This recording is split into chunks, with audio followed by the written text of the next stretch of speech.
तम एयत विहत्तम दाये हम अब पढ़ो सभी वेड़ यदि दायेच प्रमाणम चुक्केच छलमण घेतव्यम। ग्रंथाधिराज समय सार गाथा 5। आचार्य वरकुंद कुंद स्वामी कहते हैं कि मैं उस एकत्व विभक्त को आत्मा के निज वैभव से दिखाऊंगा।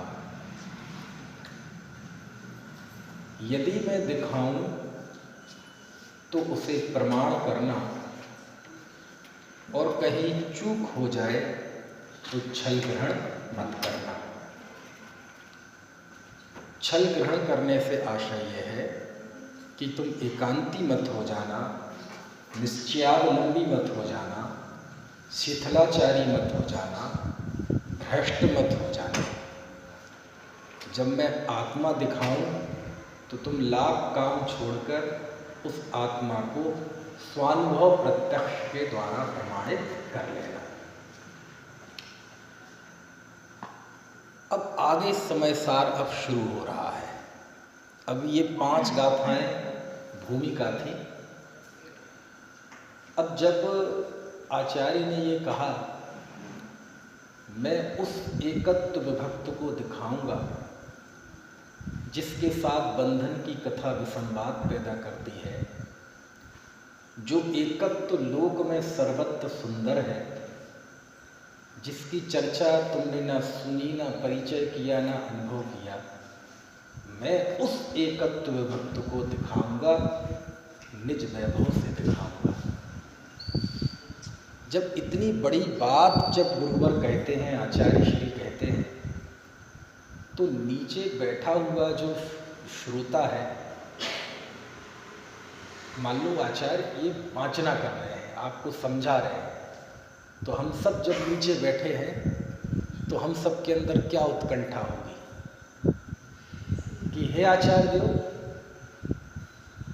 हमें वो ही बताओ जल्दी, कौन सा जिसकी चर्चा हमने ना सुनी नहीं, परिचय नहीं किया, जिसका अनुभव नहीं किया, जिसके साथ बंध की कथा विसंवाद पैदा करती है, जो लोक में सर्वत्र सुंदर है, जिसका आपने स्वयं अनुभव प्रत्यक्ष किया है, हमें तो वही बताओ। समझ में आया ना? तब जाके अमृतचंद स्वामी उत्थानिका लिखते हैं आगे की गाथा की, और वो लिखते हैं को असौ शुद्धात्मा इति चेत। देखो आप 6वीं गाथा के ऊपर एक संस्कृत में पंक्ति लिखी है, क्या लिखा है?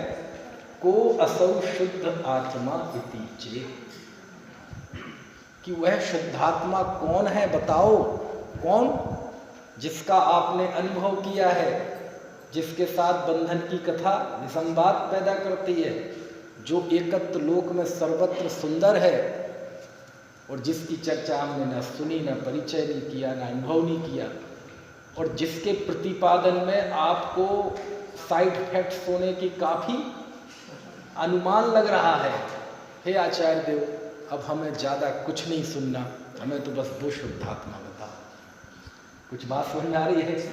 हमें चतुर्गति परिभ्रमण की कथा नहीं सुननी, हमें लोक में प्रतिष्ठा प्राप्त करने के उपाय नहीं चाहिए, हमें इंद्र नरेंद्र पद प्राप्त करने के उपाय नहीं चाहिए, हमें वैभव का उपदेश नहीं चाहिए, हमें पुण्य कमाने की चाह नहीं है, हमें तो आचार्य वही बताओ। कौन सा? को असौ शुद्धात्मा इति चेत। कुछ बात समझ में आ रही है नहीं? देखो भाइयों, ना ना ना ना आचार्य वो बताओ कौन सा? को असौ शुद्धात्मा इति चेत, वह शुद्धात्मा कौन है? कृपया कर आचार्य देव हमें बताइए। समझ में आए? अच्छा, मेरे पास एक उपाय है ऐसा, अशोक जी, एक ऐसा उपाय है कि आपको यदि मैं बता दूं ना, तो आप सुबह उठेंगे तो आप करोड़पति बन जाएंगे। करोड़पति तो यहाँ बहुत होंगे, थोड़ा बढ़ाना पड़ेगा, अरबपति बन जाएंगे। आप सुबह तक अरबपति बन जाएंगे। ऐसा मेरे पास एक उपाय है, ठीक है? तो बता दूं? अशोक जी कह रहे जल्दी बताओ। कुछ बात समझ में आई? और है, और हकीकत में बन जाएंगे। ऐसा नहीं कोई मजाक की बात चल रही है। आप ऐसा उपाय मेरे पास है कि सुबह यदि आप लखपति हैं तो करोड़पति बन जाएंगे, करोड़पति हैं तो अरबपति बन जाएंगे, और कुछ भी नहीं है तो भी अरबपति बन जाएंगे। तो बता दूं, देखो किन्हीं को नींद भी आ रही होगी तो भी भाग गई, जल्दी बताओ जी। अब इस बीच में यदि और कहीं की कोई चर्चा करने लगूं कि एक बार क्या हुआ, वो मैं शिखर जी, जी वो बात बताओ कौन सी? हाँ, नहीं वो बताऊंगा, लेकिन उसके लिए मैं बताऊंगा, आपको जरूर बताऊंगा। इसके पहले मैं आपको एक घटना सुनाना वो बात बताओ, मेन बात है ना। ऐसी कुंद देव जब कहते हैं कि मैं उस एकत्व विभक्त को दिखाऊंगा जिसको मैंने स्वयं अनुभव किया है, और वो बहुत मांगलिक तत्व है, उसके साथ बंधन की कथा से झगड़े खड़े होते हैं। वह एकत्व निश्चयगत समय लोक में सर्वत्र सुंदर है, जिसकी चर्चा तुमने सुनी नहीं, परिचय नहीं किया, अनुभव नहीं किया। मैं उस एकत्व विभक्त को दिखाऊंगा। तो अमृतचंद स्वामी शिष्य की तरफ से प्रश्न करते हैं, को असौ शुद्धात्मा इति चेत। आचार्य, हमें दुनिया भर की बातें नहीं, हमें संसार की सफलताएं, देवगति में जाने का ना ना ना ना आचार्य, हमें तो सीधा वो बताओ। क्या बताओ? वह शुद्धात्मा कौन है? फिर आचार्य छठवीं गाथा में शुद्धात्मा का स्वरूप बताते हैं। अब यहाँ से समय सार शुरू होता है सही अर्थ में, क्योंकि आचार्य ने जो संकल्प लिया था कि मैं आत्मा दिखाऊंगा, अब यहाँ से वो दिखाते हैं। तो कौन है वो शुद्धात्मा? अब प्रश्न तो क्या है, को असौ शुद्धात्मा इति चेत, कौन है वह शुद्धात्मा? प्रश्न तो है व्यक्तिवाचक। व्यक्तिवाचक मतलब कोई ऐसा व्यक्ति होगा कि ये शुद्धात्मा है, ये शुद्धात्मा है, ऐसा। को कौन है वो? माने जैसे कोई एक व्यक्ति हो, एक जीव हो, उसको कहें कि ये शुद्धात्मा है। तो प्रश्न तो है ऐसा कि कौन है, हम बता दो, हम उसके चरणों में जाके गिर पड़ेंगे। लेकिन आचार्य ने कौन की भाषा में नहीं दिया जवाब। क्यों? क्योंकि कोई एक व्यक्ति हो तो बता दिया जाए आसान कि ये शुद्धात्मा है। अरे कौन नहीं है, समझ में आए ना? तो देखो, अब आचार्य छठवीं गाथा लिखते हैं, जिसे गुरुदेव कहते थे ये छठी का लेख है। क्या है ये? छठी का लेख है ना। देखो गाथा पढ़ते हैं, मैं पहले बोलता हूं, आप दोहराइएगा। णवि होदि अपमत्तो णपमत्तो जाणगो दुजो भावो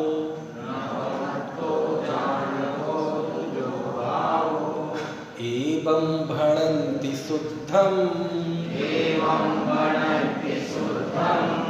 णादो जो सोदुसो चेव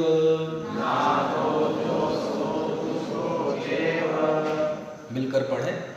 णवि होदि अपमत्तो अपमत्तो जाणगो दुजो भावो एवं भणन्ति शुद्धं नादो जो सोदुसो चेव।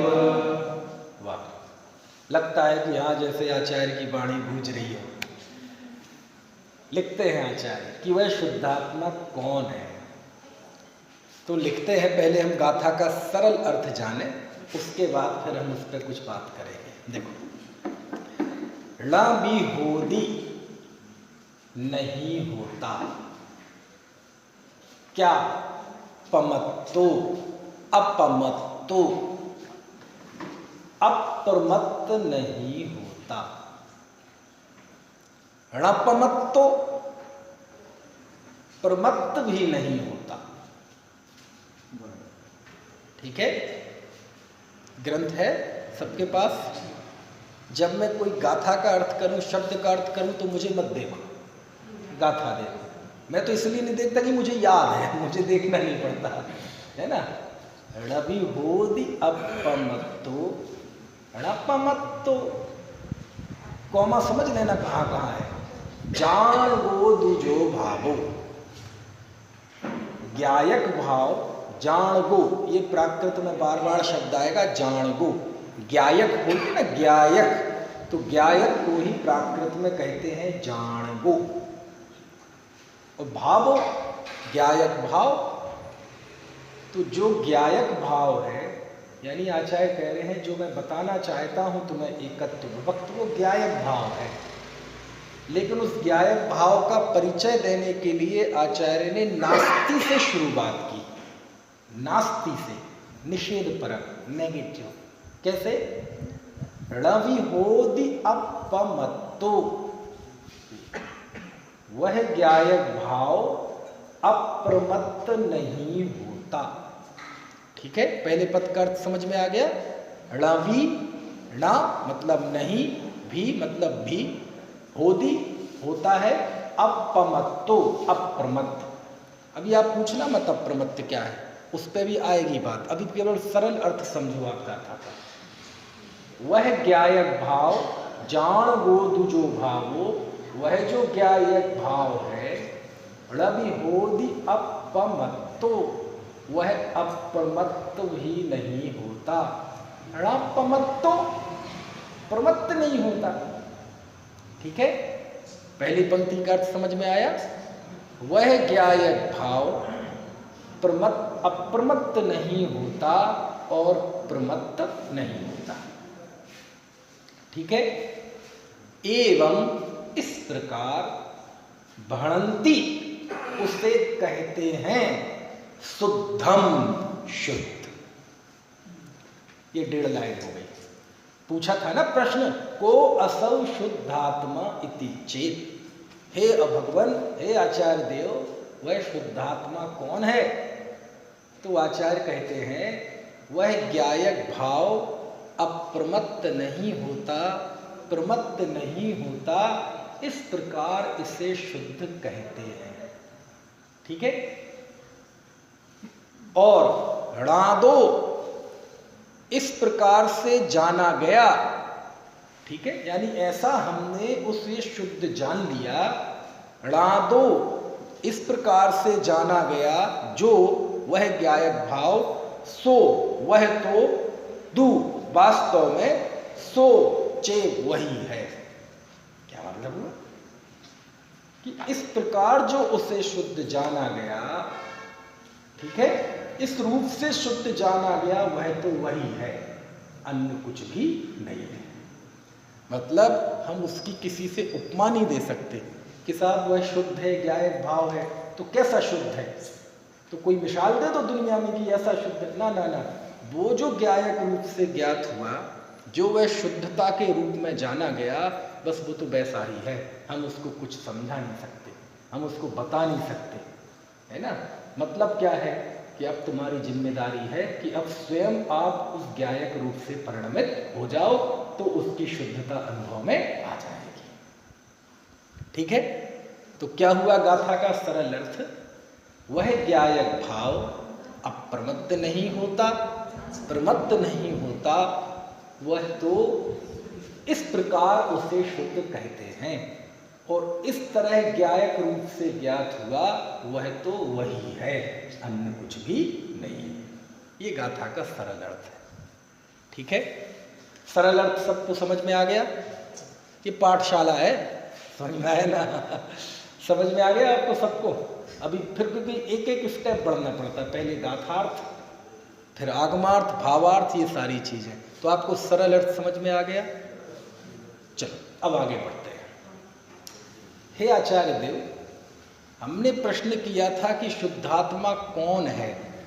प्रश्न हमारा निषेध परक नहीं था, प्रश्न हमारा विधि परक था, सकारात्मक था कि कौन है। लेकिन आचार्य ने बात कहाँ से शुरू की? निषेध से, कि वह ज्ञायक भाव अप्रमत्त नहीं होता और प्रमत्त नहीं होता। अब प्रश्न उठता है कि निषेध से बात क्यों शुरू करते हैं? हम है की भाषा में पूछ रहे हैं कि क्या है, कौन है। आपने परिचय तो दिया ही नहीं, क्योंकि को असौ शुद्धात्मा इति चेत, वह शुद्धात्मा कौन है। मतलब शिष्य का प्रश्न ऐसा है जैसे कोई व्यक्ति है, ना तो आपने व्यक्ति बताया और जो कुछ भी बताया उसकी शुरुआत निषेध से की कि ये नहीं है, ये नहीं है क्या ये बताओ ना। तो कहते देखो भैया, परिचित के माध्यम से अपरिचित का ज्ञान कराया जाता है। अध्यात्म में जो निषेध किया जाता है ना, नास्ति, ये नास्ति अध्यात्म का सौंदर्य है। कई बार कोई प्रश्न करते हैं कि साहब नास्ति का कथन बहुत आता है, नास्ति का। अरे अध्यात्म में से नास्ति निकाल दो तो कुछ बचेगा ही नहीं। क्या मतलब हुआ? अब नास्ति और अस्ति की भाषा तो समझ रहे हैं ना बेटे? समझ, नास्ति मतलब जैसे कोई चीज के बारे में अपन ये कहें कि जैसे संतरा कैसा है, तो आम जैसा नहीं है, इमली जैसा नहीं है, टमाटर जैसा नहीं है, तो ये नहीं वाली बात है, ये कहलाती है नास्ति। और कैसा है? संतरा गोल है ना, और कौन से कलर का है, उसको कहते ही ऑरेंज कलर है, क्या कहें, खट्टा मीठा है, रसीला होता है, ये क्या हो गया? अस्ति, है वाली भाषा, एक नेगेटिव एक पॉजिटिव, है ना। तो प्रश्न था सकारात्मक, विधेय परक, अस्थि परक, और आचार्य शुरुआत करते हैं नास्ति से कि वह ज्ञायक भाव अप्रमत्त नहीं होता और प्रमत्त नहीं होता। ऐसा क्यों?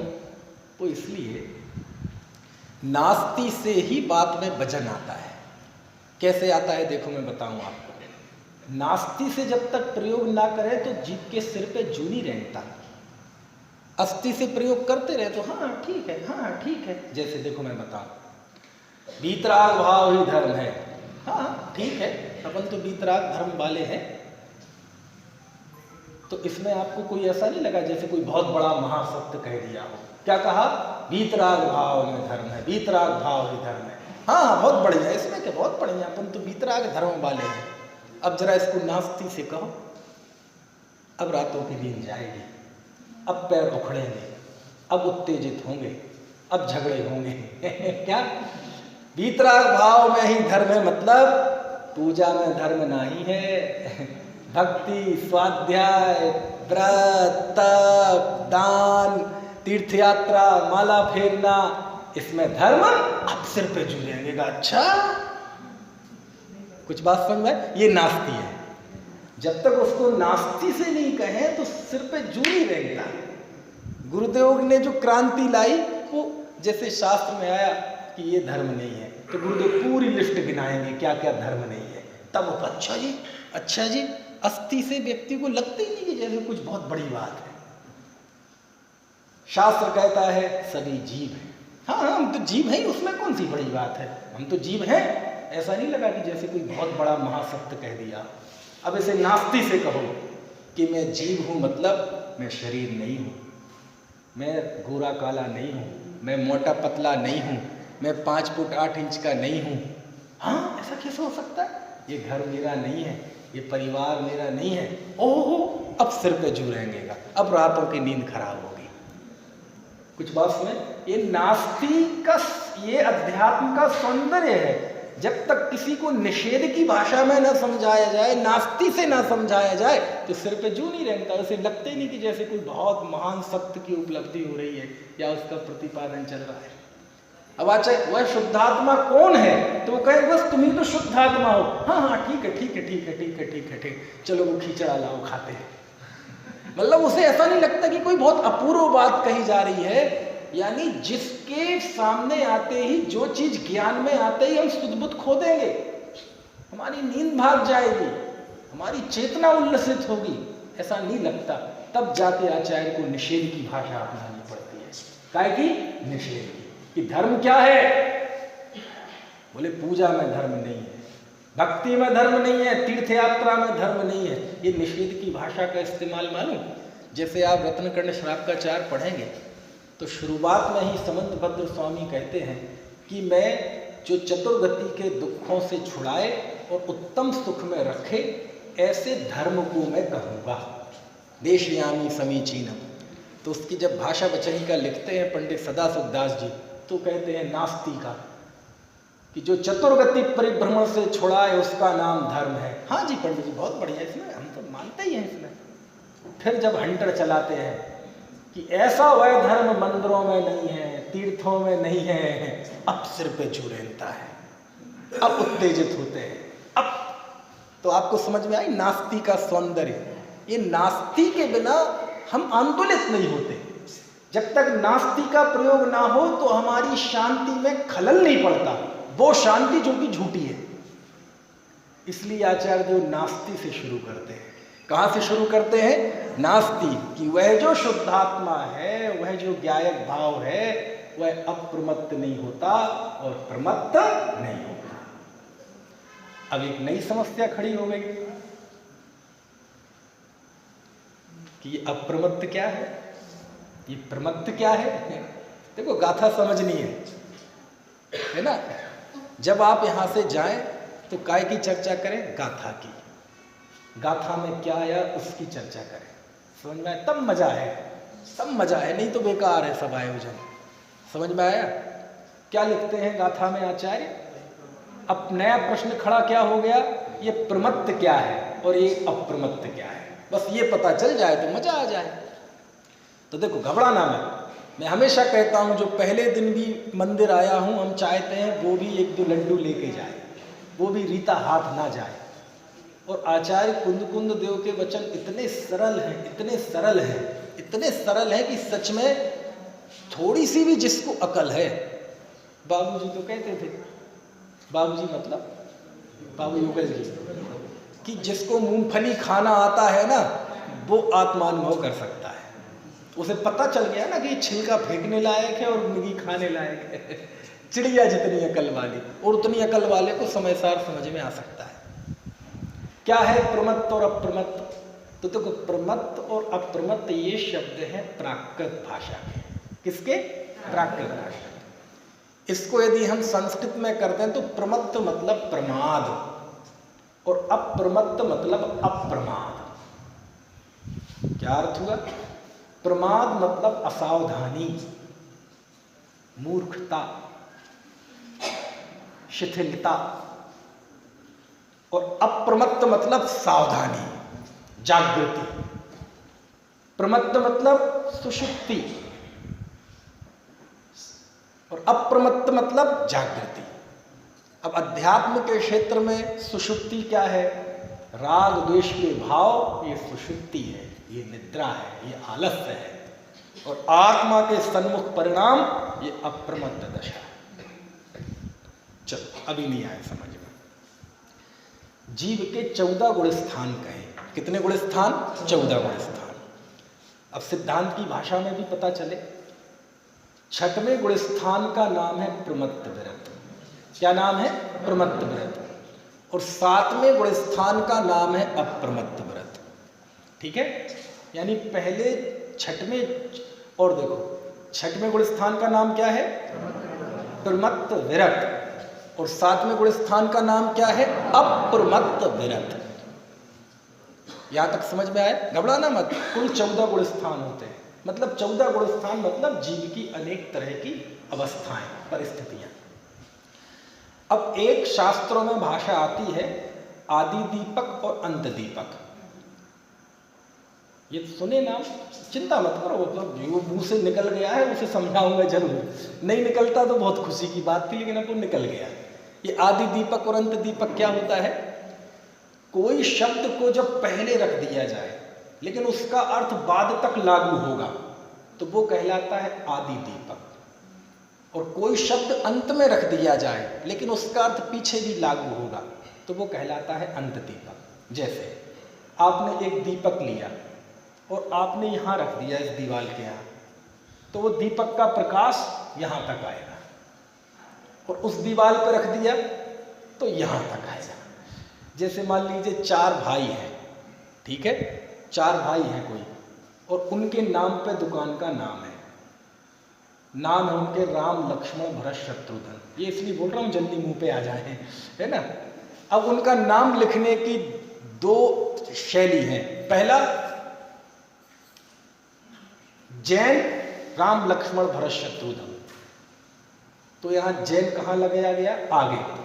तो ये जैन लगा है पहले, लेकिन बाद में भी वो सब में लगा हुआ है।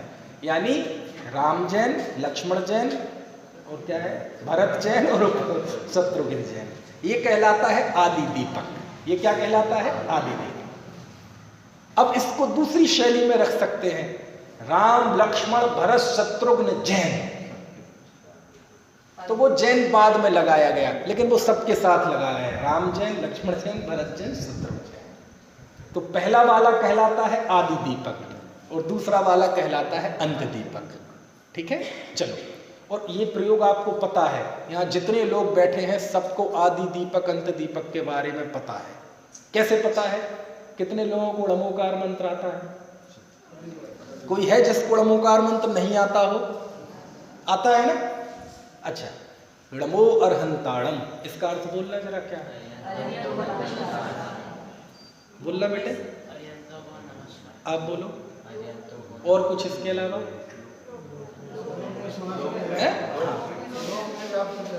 लोक के सभी अरिहंतों को नमस्कार हो।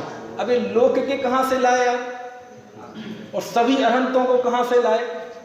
तो अंतिम पद में है ना, णमो लोए सब साहुणम, लोक के सभी साधुओं को नमस्कार हो। तो वहां लोए और सब वो अंत दीपक है, यानी उनको पहले के साथ भी लागू कर लेना।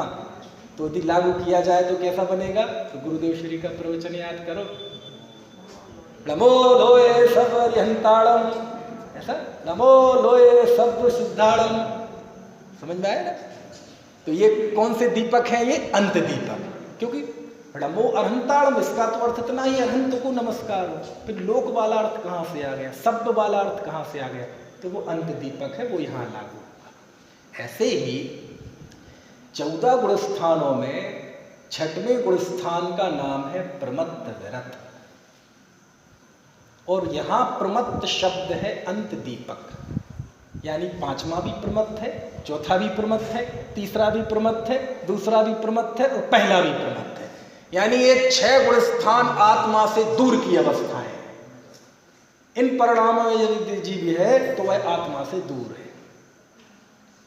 और 7वें गुण स्थान का नाम है अप्रमत्त विरत। यहां अप्रमत्त शब्द है आदि दीपक। आदि दीपक यानी 7वां भी अप्रमत्त है, 8वां भी अप्रमत्त है, 9वां भी अप्रमत्त है, ऊपर के 14 गुण स्थान 14 तक सब अप्रमत्त है। समझ में आ रही बात? अब जब कुंद देव भगवान कहते हैं कि वह ज्ञायक भाव प्रमत्त नहीं होता, अप्रमत्त नहीं होता, मतलब उस भगवान आत्मा में एक भी गुण स्थान नहीं, बस इसका नाम है रवि होदि अपमत्तो ढपमत्तो जान गोदु जो भावो। अब सुनना, पहले गुण स्थान का नाम मार्मिक चर्चा है, भेद विज्ञान की चर्चा है, बहुत गंभीरता से सुनना है ना। मैं प्रस्तुत भले ही सरलता से करता हूं, लेकिन बात बहुत गंभीर है। जब वो कहते हैं कि आत्मा में प्रमत्त नहीं है, अप्रमत्त नहीं है, यानी ये 14 गुण स्थान नहीं है, तो आपको पता है 14 गुण स्थान में क्या क्या है? पहले 3 गुण स्थान मिथ्या दृष्टि के गुण स्थान हैं, इसका मतलब आत्मा मिथ्या दृष्टि नहीं है। चौथे गुण स्थान का नाम है अविरत सम्यक्त्व, यानी आत्मा सम्यक दृष्टि नहीं है। 5वें गुण स्थान का नाम है देश विरत, श्रावक का गुण स्थान, मतलब आत्मा श्रावक नहीं है।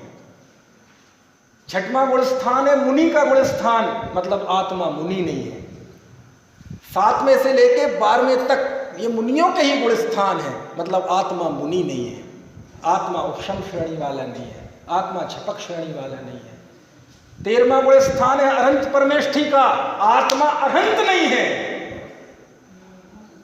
14वां गुण स्थान है अयोग केवली का, आत्मा अयोग केवली नहीं है। क्यों नहीं है? क्यों नहीं है? क्योंकि गुण स्थान एक परिस्थिति है। गुण स्थान तत्काल का सत्य तो हो सकता है, लेकिन वह शाश्वत सत्य नहीं है। यदि गृहस्थ दशा आत्मा का स्वरूप हो, तो जब आत्मा गृहस्थ नहीं था तब आत्मा था कि नहीं? और जब गृहस्थ दशा का नाश हो जाएगा तब आत्मा रहेगा कि नहीं रहेगा? यदि आत्मा का स्वभाव मुनि बनना हो, तो जब मुनि नहीं था जीव तब आत्मा था कि नहीं? और जब मुनि अवस्था का व्यय हो जाएगा, अरहंत अवस्था में पहुंच जाएगा, तब आत्मा रहेगा कि नहीं रहेगा? इसका मतलब क्या है? आत्मा ना गृहस्थ है और ना आत्मा मुनि है। इसका नाम है रवि होदि अपमत्तो ड़पम तो जान गो दुजो भावो। देखो बहुत गंभीर वचन है भैया, है ना। ये तो हंसते हंसते बोलते बोलते बता देते हैं, लेकिन जब हम हंसते हंसते बोलते बोलते इन वचनों को पढ़ते हैं ना, आपको पता नहीं चलता मेरा हृदय कहाँ पहुँच जाता है। देखो तो वचन देखो आप, यानी एक लाइन है, एक लाइन, लेकिन एक लाइन में भगवान आत्मा के ज्ञायक भाव के अलावा कुंद कुंद देव ने सारी दुनिया के भावों को एक पोटली में बांध के समुद्र में फेंक दिया कि नहीं? क्योंकि 14 गुण स्थान से आगे क्या है? उसी में गृहस्थ है, उसमें मिथ्या दृष्टि भी है, सम्यक दृष्टि भी है, अरहंत भी है, सब है, सारी अवस्थाएं हैं। अरहंत दशा तो आत्मा का स्वरूप है कि नहीं? बोले नहीं है, क्योंकि अरहंत दशा आत्मा का स्वरूप होता तो जब जीव अरहंत नहीं था तब था कि नहीं था? और जब अरहंत अवस्था का व्यय हो जाएगा तो जीव रहेगा कि नहीं रहेगा? तब भी रहेगा। और जब नहीं था अरहंत तब भी था। इसका मतलब ये अवस्था अलग है और आत्मा की शुद्धता समझ में आती है? इसका नाम है कि वह भगवान आत्मा, वह ज्ञायक भाव अप्रमत्त नहीं होता और प्रमत्त भी नहीं होता। समझ में आती है? भगवान आत्मा ग्रस्त नहीं है, मुनि नहीं है। और इतना ही नहीं, अभी यही अंत में जाएंगे ना, इसी समय सार की 413वीं 414वीं 415वीं गाथा, हम क्या बोलते हैं? मुनि बने बिना मोक्ष नहीं होता। सच बात है, हाँ सच बात है, इसमें कोई संदेह नहीं है। आज तक बिना मुनि के कोई मोक्ष नहीं हुआ, वस्त्र तो छूटेंगे ही। लेकिन ये कथन भी, इस कथन की भी एक लिमिट है। जब कुंद कुंद देव के चरणों में जाते हैं तो वो समय सार में मालूम क्या लिखते हैं?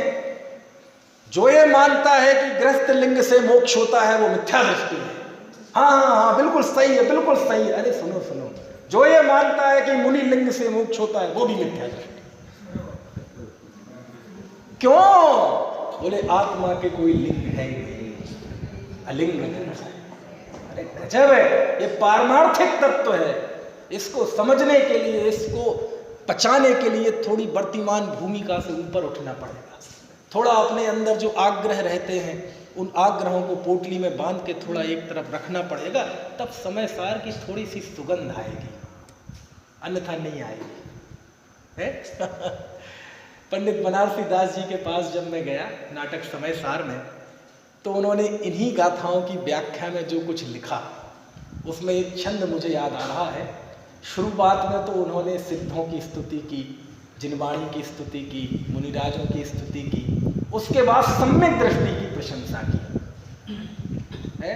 वेद विज्ञान यज्ञ जिन के घट शीतल चित्त भयो जिमि चंदन केली करे से मार्ग में जगमाही जिने सुर के लघुनंदन सत्य स्वरूप सदा जिनके प्रगटो अवदात मिथ्यात्व निकंदन शांत दसत्य निकी पहचानी करे करी जोरी बनारसी बंधन। ये वाला नहीं, ये तो मैंने ऐसे दोहराया मजे के लिए। इसके बाद वाला जिसमें उन्होंने कहा कि वह भगवान आत्मा ना गृहस्थ है ना मुनि है। मालूम क्या लिखा? बहुत अच्छा छंद है, याद करने लायक छंद है।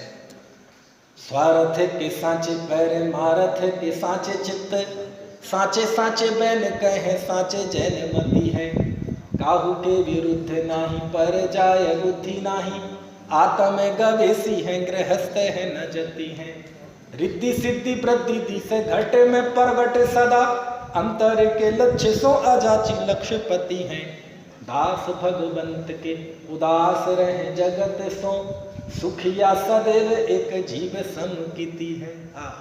समझ में तो नहीं आया? नहीं, इतने जल्दी नहीं आना चाहिए। इतने जल्दी आ जाएगा तो फिर वो उसका स्टैंडर्ड घट जाएगा। देखो करते हैं अपन, बैठे काय के लिए हैं, इसी के लिए तो बैठे हैं। ये कोई मनोरंजन थोड़ी चल रहा है, पारमार्थिक चर्चा चल रही है। देखो क्या लिखते हैं, कहाँ का छंद है ये? समय सार नाटक, पंडित बनारसी दास जी का। ठीक है, वो क्या है? लगभग इसी की व्याख्या है। ये प्राकृत में है और टीका संस्कृत में है, वो उनका सब कुछ हिंदी में है। तो क्या लिखते हैं? कलशों का पद्यानुवाद और भी अनेक छंद है। स्वार्थ के सम्यक दृष्टि जीव का वर्णन है। स्वार्थ के सांचे परमार्थ के सांचे चित्त। सम्यक दृष्टि जीव स्वार्थ का सांचा होता है।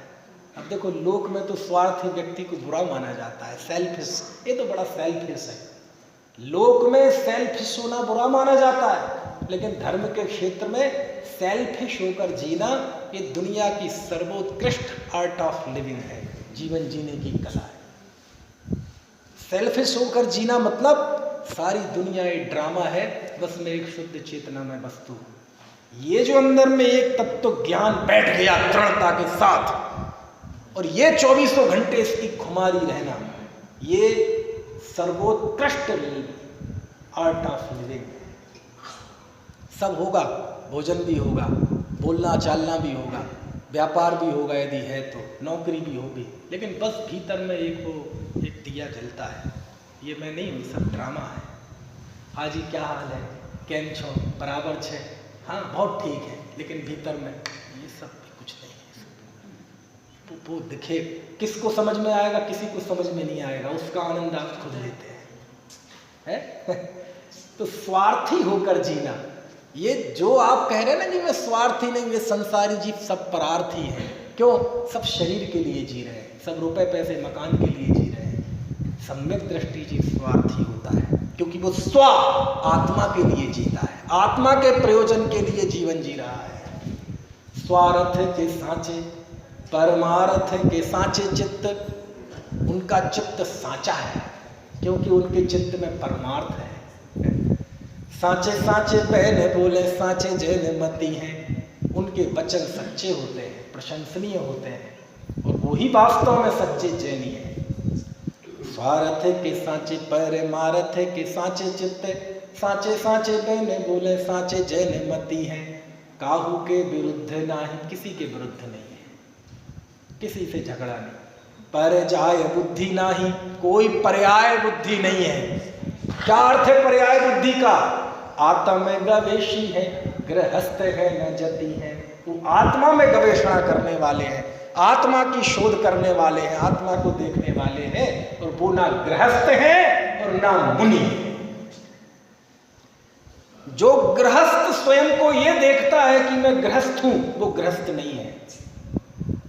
जो मुनि ये मानता है कि मैं मुनि हूं, वह मुनि नहीं है, क्योंकि सम्यक दृष्टि तो अपने आप को भगवान आत्मा देखता है।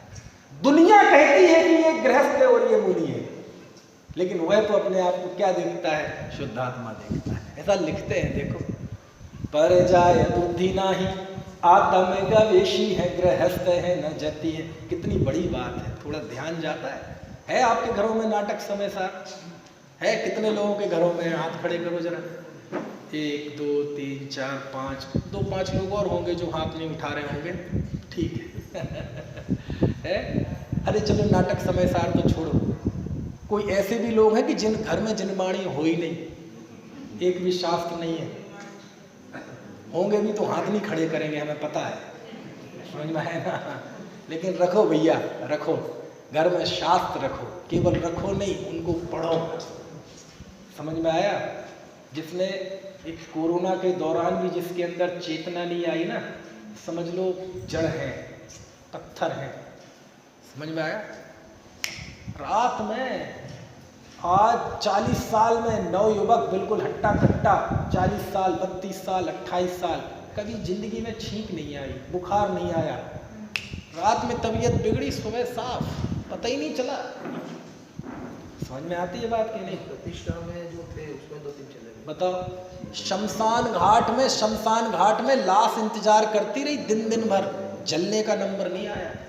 वो नीले पैकेट की बंधी हुई लाशें इंतजार करती हुई लाशें देख के भी यदि चेतना नहीं आई, तो फिर टोडरमल जी की भाषा में कहें तो अभागेपन की महिमा कहीं नहीं जाती। एक सरदार था, दिल्ली में बेड नहीं मिल रहा था, तो डबल बेड की सीट होती है ना, डबल बेड की सीट में 2-2 हज़ार रुपए की गड्डी ऐसा ढेर लगा के और ऐसी कंधे पे लेके जाके डॉक्टर के पैरों में डाल दिए कि मेरे पिताजी को बचा लो, उन्हें बेड दे दो। वहीं दम तोड़ दिया, बेड नहीं मिला। इसके बावजूद भी यदि किसी को कहना पड़े भैया शास्त्र पढ़ो, अध्ययन करो, सीखो सीखो सीखो, तो इससे बड़े अभागेपन की महिमा नहीं हो सकती। कहते सुनो, स्वार्थ के सांचे परमार्थ के सांचे चित्त, सांचे सांचे बैन बोले सांचे जैन मती हैं, काहू के विरुद्ध नाही, पर जाए बुद्धि नाही आत्म गवेशी, गवेशी मतलब गवेषणा करने वाले, शोध करने वाले। गृहस्थ हैं न जति हैं, और कैसी होती है उनकी वृत्ति? रिद्धि सिद्धि वृद्धि दी से घट में प्रगट सदा।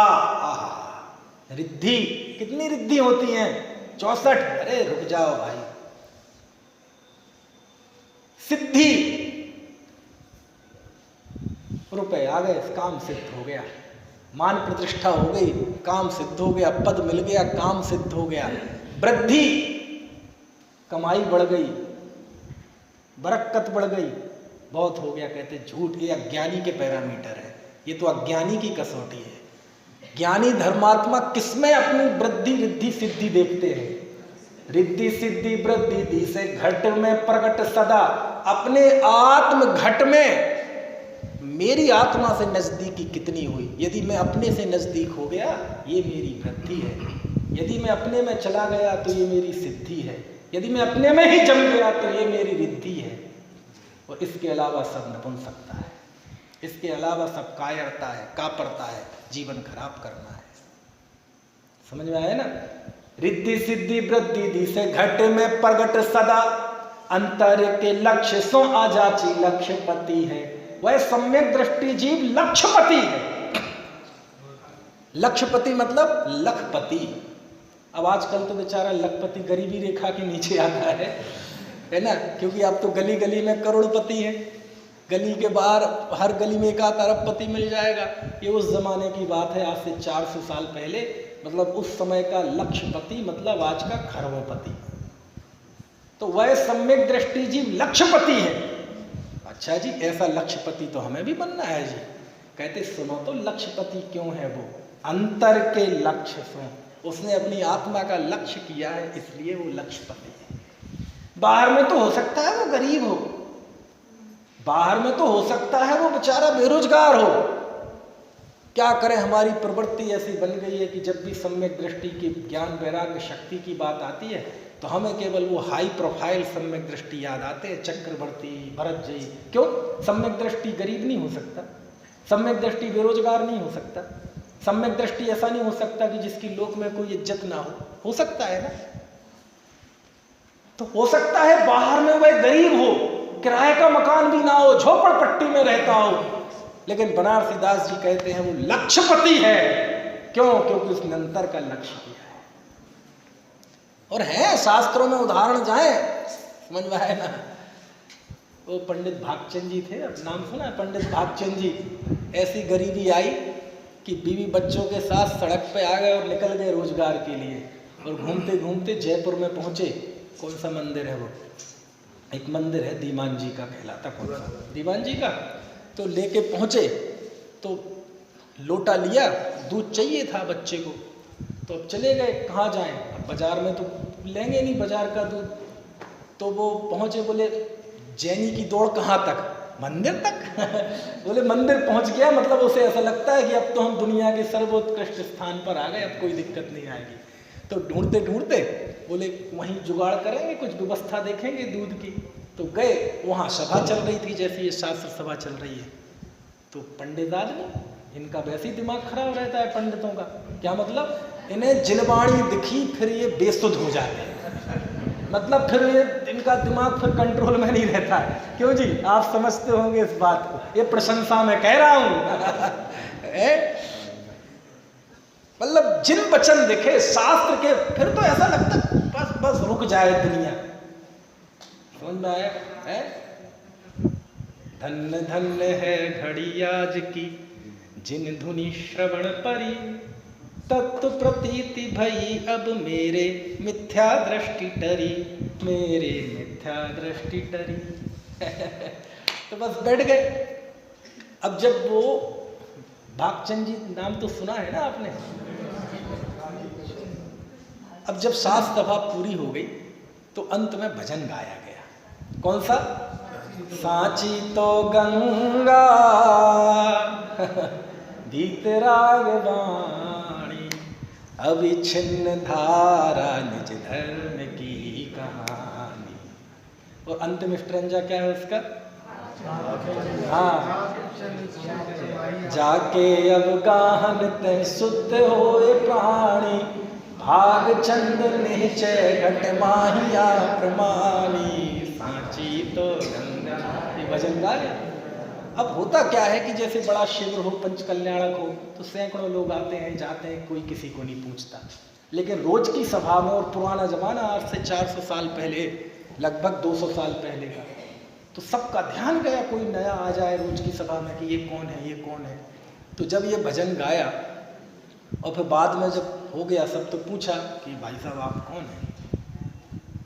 अब वो तो बिल्कुल फटे हाल दिख रहे थे, मैले कुचैले कपड़े, दाढ़ी बड़ी हुई, क्योंकि जब व्यक्ति स्ट्रगल करता है तो कम उम्र में ही परिपक्व हो जाता है, बुजुर्ग के निशान जल्दी दिखने लगते हैं, झुर्रियाँ पड़ जाती हैं। तो उस समय उनका मतलब वो ऐसा हाथ जोड़कर अपना परिचय देते हैं कि उस समय उनको रोना आता है। रोना मतलब कोई ऐसा रोना नहीं कि कोई मैं लुट गया, बर्बाद हो गया, मतलब एक संसार की विचित्रता पर। लेकिन उनके आंसू किसी को दिखे नहीं, मुझे दिख रहे हैं, किसी को नहीं दिखे। उनको पूछा था कि आप कौन हैं और आप भागचंद जी को कैसे जानते हैं। हाँ, ऐसे पूछा। हाँ, कि आप कौन हैं और भागचंद जी को कैसे जानते हैं। तो उन्होंने कहा अब अगर भागचंद कैसे कहे कि मैं भागचंद क्योंकि वो उनका ही भजन था। और भागचंद ने चैन घटमा, ये गाया वो भागचंद ने। अरे तहलका मच गया, अरे भागचंद जी आए हैं भाई, भागचंद जी आए हैं, दौड़ो दौड़ो दौड़ो दौड़ो भाई। तो कहने का मतलब ये, तो मैंने एक उदाहरण ले लिया। कहने का आशा ये है कि भैया जरूरी नहीं है कि ज्ञानी धर्मात्मा कोई चक्रवर्ती होते हो। चक्रवर्ती तो 12 ही होते हैं एक अवसरपड़ी में, सलाका पुरुष तो 63 ही होते हैं, सम्यक दृष्टि तो लाखों होते हैं। तो सम्यक दृष्टि गरीब भी हो सकता है, ऐसा भी हो सकता है 2 रोटियों को मोहताज हो जाए, पाप का उदय है ना। अरे पाप का उदय सम्यक दृष्टि, मिथ्या दृष्टि नहीं देखता। ऐसा भी हो सकता है कि शरीर में कोड़ फूट जाए, कीड़े पड़ जाए शरीर में, बदबू आए, सगी पत्नी भी नजदीक ना आए और बाल बच्चे सब पकड़ के बाहर कोड़ियों के आश्रम में छोड़ाए और कीड़ों मकोड़ों की जिंदगी जी रहा हो। कौन? धर्मात्मा, सम्यक दृष्टि जी, है ना। क्यों? जैसे चक्रवर्तित्व पुण्य का उदय है, ऐसे ये पाप का उदय है। और उदय में अर्श और उदय में फर्श, ये होने में देर नहीं लगती। इसलिए हो सकता है वो सम्यक दृष्टि बाहर में गरीब दिखाई दे, बिल्कुल फटे हाल, फटे हुए वस्त्र पहने हुए हो, समझ में आए ना। लेकिन तब भी बनारसी दास जी कहते हैं वो लक्ष्यपति है, क्योंकि उसने अपने अनंत गुणों का लक्ष्य किया है। सम्यक दृष्टि दीन हो सकता है, लेकिन उसके अंदर दैन्य नहीं होता। क्या मतलब? गरीब हो सकता है, लेकिन कभी अभाव की अनुभूति नहीं करेगा कि मैं लुट गया, बर्बाद हो गया। दीनता तो आ सकती है पाप के उदय में, गरीब हो जाए, लेकिन उसके अंदर दैन्यता का भाव नहीं आएगा। क्यों नहीं आएगा? क्योंकि उसे पता है ये सब ड्रामा है, मेरी अपनी पूंजी अलग है, उस पूंजी का यहाँ कोई प्रवेश नहीं है। पाप का उदय तुझे जितना आना है आ जा, लेकिन तुम मेरे अंदर की काया को नहीं छू सकते, मेरी अशरीरी काया को नहीं छू सकते। कभी बाबूजी की वो कविता पढ़ना, साधक की विश्व को चुनौती, जबरदस्त कविता है। तब उन्होंने लिखा, रिद्धि सिद्धि वृद्धि से घट में प्रगट सदा, अंतर के लक्ष्य सो अजाची लक्ष्यपति है। कि वह सम्यक दृष्टि लक्ष्यपति है, लखपति है, लेकिन कैसा? तो अगला शब्द दिया, अजाची लक्ष्यपति है। ये अजाची का अर्थ क्या होता है लक्की भाई? अर्थ समझ लोगे ना, भूल जाओगे सुध बुध। मालूम क्या लिखा? अजाची। अजाची मतलब अयाची। अयाची मतलब जिसने किसी के सामने हाथ नहीं फैला, याचना नहीं। जब हम लोग में रईस बनते हैं, पैसे वाले बनते हैं, तो हम अपना सब बेच देते हैं, अपना आत्मसम्मान बेच देते हैं, स्वानुभव क्या स्वाभिमान बेच देते हैं, शरीर बेच देते हैं। कोई शरीर की फिक्र नहीं है इसमें, रोग शोक, अरे कुछ भी होगा, हाड़ मांस निकल आए, देश देशांतर में गमन करेंगे। जो लोग बातचीत करने लायक नहीं है, जिनका कोई धर्म नहीं, ईमान नहीं, मांस भक्षी, शराबी, कबाबी, वेश्यावृत्ति करने वाले यदि बिजनेस का काम हो तो हम उनके साथ भी ऐसा व्यवहार करेंगे। आहा, पावन मेरे नैन भाई। समझ में आया ना? यानी कोई जमीन नहीं, यानी हम दूसरों के सामने हाथ फैला फैला के, नाक रगड़ रगड़ के, अज्ञानी मिथ्या दृष्टि असंयमी जीवों के साथ अच्छा व्यवहार कर करके, काय के लिए? केवल व्यापार के लिए, फ्रेंचाइजी लेनी है, फैक्ट्री लेनी है, कोई व्यापार में रिलेशन, नेताओं के सामने, अभिनेताओं के सामने चक्कर लगाएंगे। यानी हम लोग में जब लखपति, करोड़पति, अरबपति बनते हैं तो याचना करके बनते हैं, नाक रगड़ रगड़ के बनते हैं। सम्यक दृष्टि से भी लक्ष्यपति हुआ, लेकिन उसने किसी के सामने हाथ नहीं फैलाए, किसी के सामने नाक नहीं रगड़ी। समझ में आया ना? इसका नाम है अंतर के लक्ष्य सो अजाचीक लक्ष्यपति है। बनारसी दास जी जैसे छंद लिख सकते हो, जिनको नहीं चाहे जिनेश्वर सो, वह चाहे करे क्या अकब्बर सो। किसके सामने हाथ फैलाएं? समझ में आया ना? क्या क्या हाथ फैलाएं है? ये जो मैं अब ये पर्सनल हो रहा हूँ जरा थोड़ा सा, कभी कभार ये जो ये चमर होते हैं ना, चमर, जब मुझे चमर दिखाई देते हैं तो मंदिर में कोई भी नहीं हो, अकेले भी हूँ तो और खुशी होती है कि अब और अच्छा है, तो मन करता है बस चमर मिले तो ऐसे भगवान के सामने ढलो। क्यों ढलो भाई? क्या जरूरत है ढलोने की? बस मन करता है। क्यों करता है? क्योंकि हमें पता है अभी हम कर्म क्षेत्र में जाएंगे, अपने कॉलेज जाएंगे, है ना, लौकिक क्षेत्र में जाएंगे। अब कॉलेज का प्रिंसिपल है, यूनिवर्सिटी का कुलपति है, बड़े अधिकारी है, अपन जानते हैं ये हमारे संस्कारों में कहीं नहीं बैठते, लेकिन आपको वहाँ शिष्टाचार, बस उन्हें सम्मान देना पड़ेगा। क्यों? क्योंकि आप वहाँ एक अलग भूमिका में है कि नहीं है? आपको बनावटी होना पड़ेगा। लेकिन हे भगवान, जब यहाँ आते हैं तो ऐसा लगता है अब किसी की बनावट नहीं है, अब अपनी मन की कर लो, अब कोई आवरण नहीं, अब कोई ऊपर बंधन नहीं, अब कोई दिखावा नहीं। अब यहाँ किसका डर है, किसका खटका है? कोई बॉस है, कोई आपका अधिकारी है भाई? अब तो ऐसा लगता है भाई भगवान मिल गए हैं, तो वहाँ मतलब मजबूरी बस तो दूसरों के सामने चमर बहुत ढोए। चमर ढोए मतलब आओ आओ साहब, बैठो बैठो बैठो। अब अरे अब चमर ढोलो, अब यहाँ कोई रोकने वाला नहीं है। समझ में आए ना? तो लिखा उसमें कि वो सम्यक दृष्टि ने कहीं याचना नहीं की किसी के सामने, वो लक्ष्यपति है, लेकिन बिना किसी के सामने हाथ फैलाए। अज्ञानी तो हाथ फैलाता फिरता है दुनिया भर के सामने है। रिद्धि सिद्धि वृद्धि से घट में प्रगट सदा, अंतर के लक्ष्य सो अजाचिक लक्ष्यपति है। दास भगवंत के, वैसे तो किसी के हाथ सामने हाथ नहीं फैलाता सम्यक दृष्टि जी, लेकिन कदाचित यदि हाथ फैलाता भी है, मस्तक झुकाता भी है, वह दुनिया में किसी का दास नहीं है, लेकिन दासता स्वीकार भी है तो किसकी? भगवान की। दास भगवंत के, उदास रहे जगत सो, सुखिया सदैव एक जीव समकीति है। समझ में आया? ऐसा है। दो ही जगह वैभव है, या तो यहां वैभव है या वहां वैभव है। जब ज्ञानी धर्मात्मा आंख बंद करता है तो अपना वैभव देखता है, आंख खुलती है तो भगवान का वैभव दिखाई देता है। तीसरी जगह तो रेगिस्तान है, कुछ नहीं है।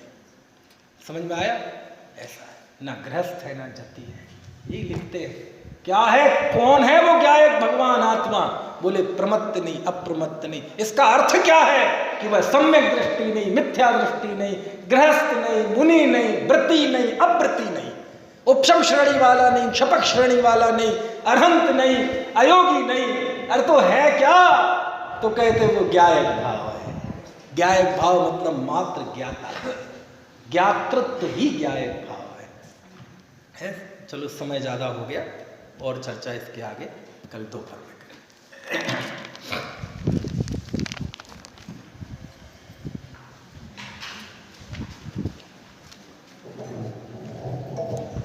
बाहर में जीरूप और अंदर में चिद्रूप, यही देखने योग्य है।